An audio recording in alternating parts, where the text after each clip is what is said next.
Welcome back to Counterpoint on the piano. I'm Noah, and we have some new lessons to learn today. But first, what is counterpoint? I would define counterpoint as two or more melodies going on at the same time of rather equal importance.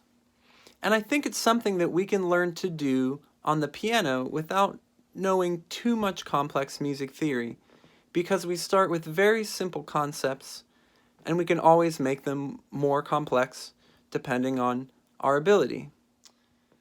Today we're going to learn what to do about certain intervals that aren't the third and the sixth in counterpoint. For instance, what to do at an octave, two voices at an octave, what you can do to do parallel fifths without actually doing parallel fifths, and also how to do downward motion in parallel that can be ornamented with counterpoint. In our first video, we talked about the very crucial intervals to counterpoint, the third and the sixth, and how you can almost always pair them together with two voices.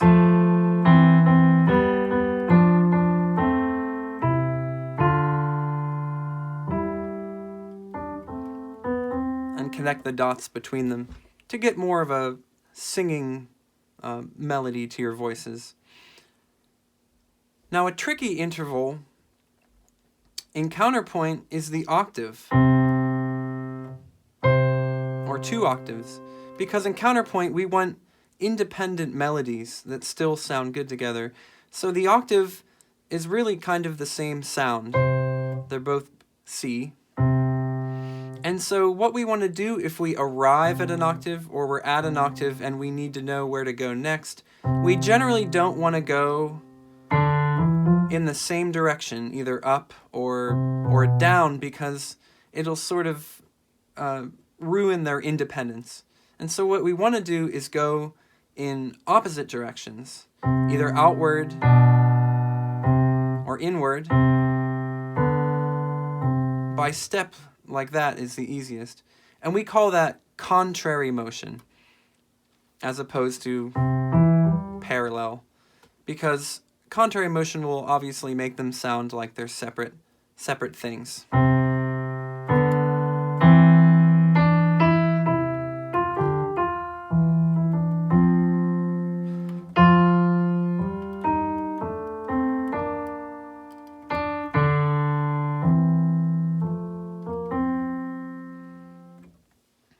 Now in counterpoint, another tricky interval, other than the octave, is the fifth. Now if you've studied any music theory, you've probably heard the rule that you should not have parallel fifths.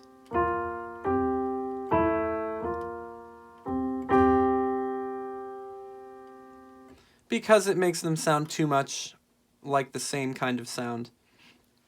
Although that was accepted at a certain time in counterpoint even. But what we can do if we want to do parallel fifths anyway, we can kind of get away with it by staggering their rhythm and by moving our fifth up to a sixth and then moving the bass. 6, 5, 6.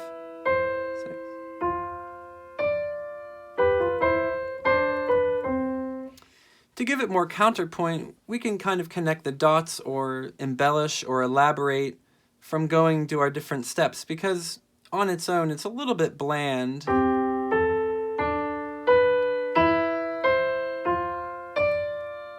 We can make them take turns as well.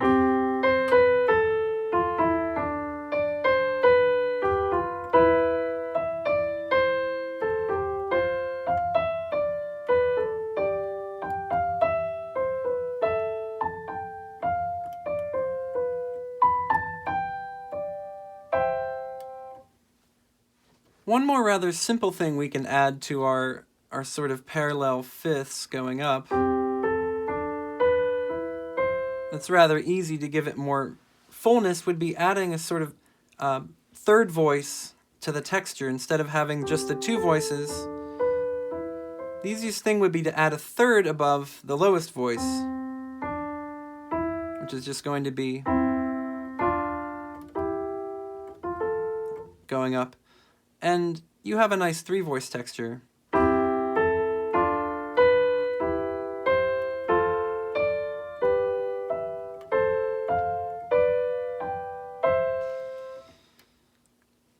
Let's try taking this voice, the 3rd voice, the extra voice, and let's try putting it up here. It'll open things up a little bit more.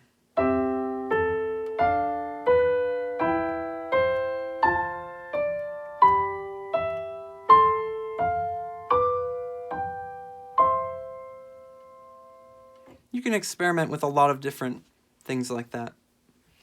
So the 5/6 is a nice way to go upwards with 2 alternating voices. Now what if we want to go down? Well, there's not really any way to do parallel fifths as a cheat going down, but one very popular thing to do is take a 6 and then go down to a 7th and follow suit. 6, 7, 6, 7.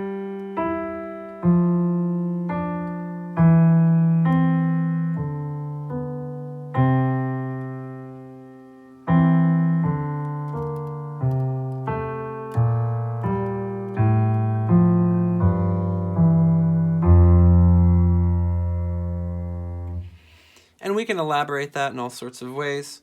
Let's try adding a 3rd to it as well, like we did with the 5/6. Here's our 6, and here's where we'll add our 3rd above the bass.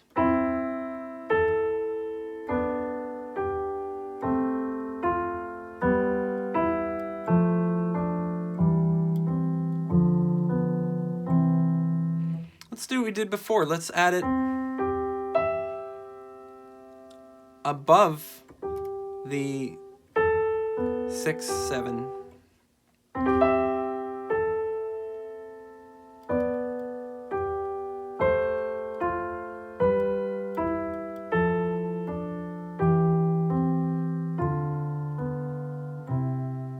Let's do it again. Let's change keys while we're doing it.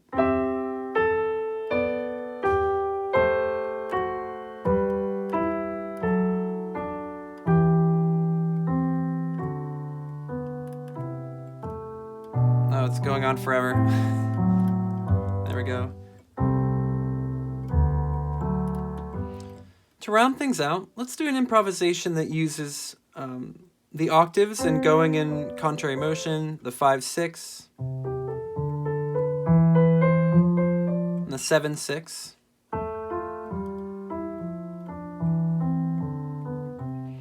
So let's try something with all 3 of those.